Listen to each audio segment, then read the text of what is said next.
Hi there, welcome to GridMate Learning Channel. Today we will configure the GM record KPI to display number or percentage values in a graphical view.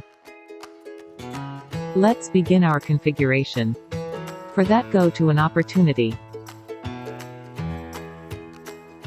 Edit the Lightning page in the App Builder.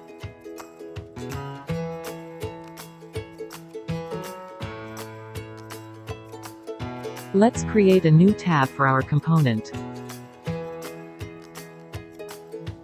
Set KPI as name for it.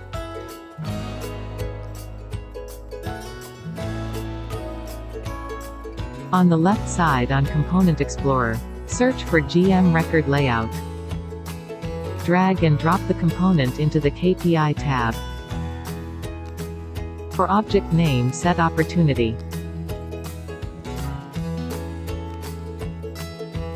Record ID field, set Record ID. For record layout, let's copy and paste this basic config.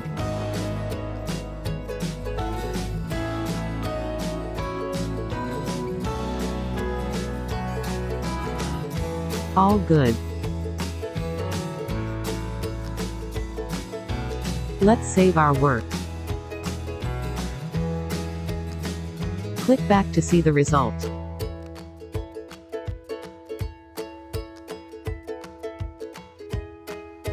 Perfect. By the way, you can customize the colors the way you want. Thank you for watching.